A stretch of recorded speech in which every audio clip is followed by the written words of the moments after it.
Salut et bienvenue dans cette nouvelle vidéo dans laquelle nous allons créer notre premier projet. Et dans cette vidéo-ci, je vais vous présenter en quelques parties le fonctionnement du site MIT App Inventor 2. Alors, je viens de me connecter avec mon compte Google. J'accepte.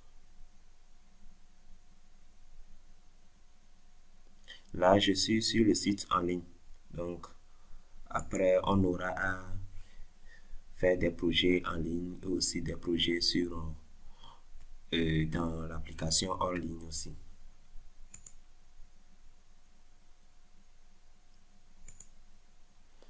Ok. Vous pouvez changer la langue comme je vous l'avais montré dans la vidéo d'introduction.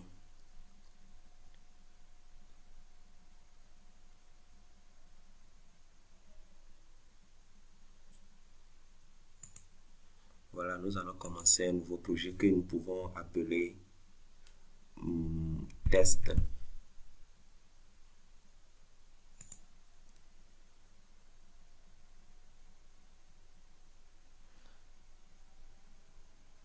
Donc, voilà l'interface de App Inventor 2. Donc, dans cette partie à gauche, vous pouvez trouver des boutons, des cases à cocher, tout ce qui concerne le front, on peut dire.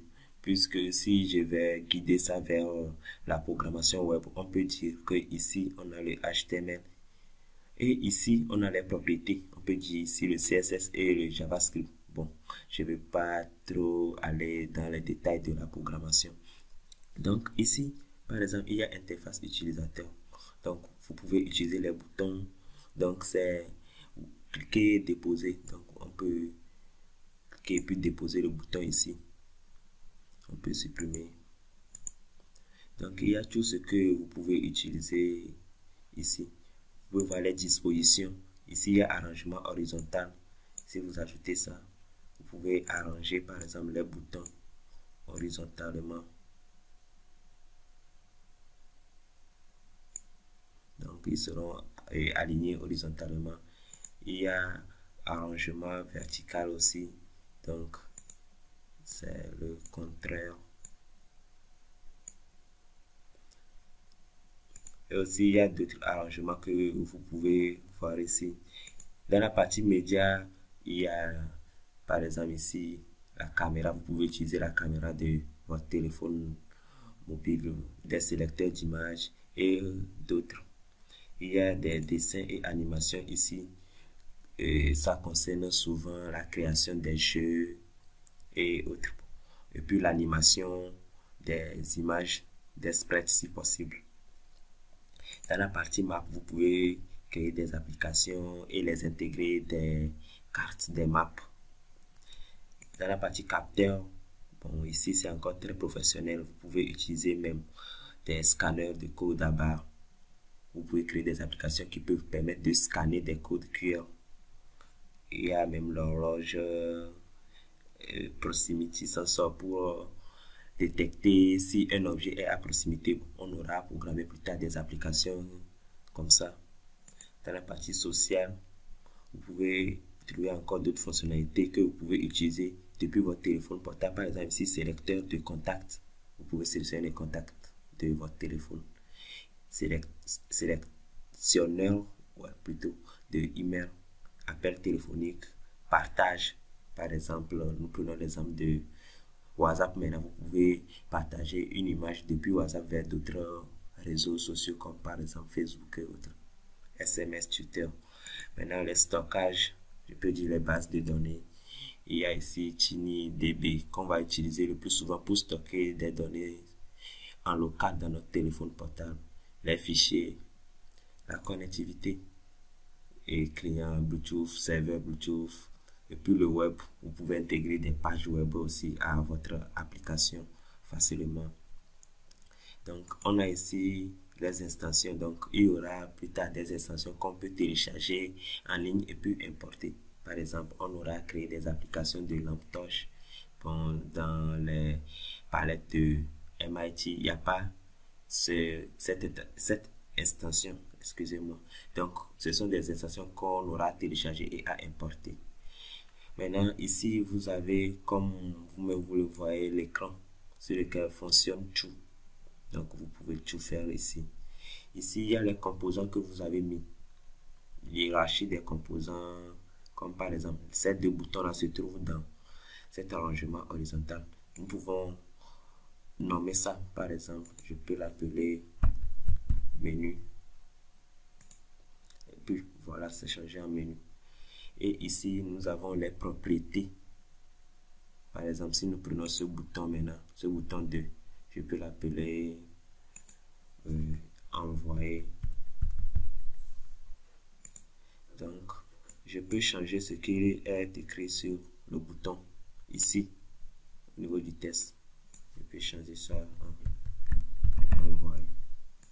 Donc, il faut faire une grande différence entre le nom et puis le test. Souvent, quand les gens renomment le nom du bouton, ils laissent ça, le test. Bon, c'est le test qui va s'afficher et puis ce nom-là, vous allez voir plus tard comment utiliser ça, son rôle. Donc ici, par exemple, nous pouvons donner la taille de la police.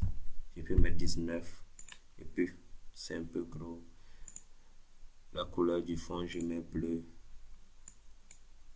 En bas, la couleur du test, je mets blanc. Donc, j'ai un bouton. Ici, nous prenons le screen. Et nous allons parler de le screen 1 qui est ici.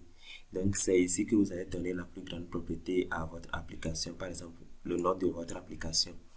Donc, souvent, par défaut, c'est le nom du projet. Donc, vous pouvez donner le nom de l'application.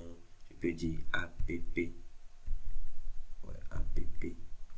Maintenant, couleur du fond de l'écran, je peux prendre jaune. Vous voyez, c'est jaune. Ou bien, vous pouvez mettre une image au fond. On verra ça plus tard. Des animations de fermeture. La façon dont l'écran va se fermer. Et puis, animation d'ouverture. Icône. L'icône de votre application, c'est ici, vous allez le mettre. On verra ça aussi plus tard. Et puis, beaucoup de trucs qu'on aura à faire.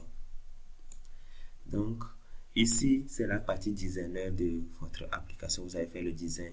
Maintenant, la programmation va se passer au niveau des blocs. Donc, ici, tout est fait en format Scratch. Donc, par exemple, je prends ce bouton envoyer là, je clique sur ça. Il y a déjà l'option ici.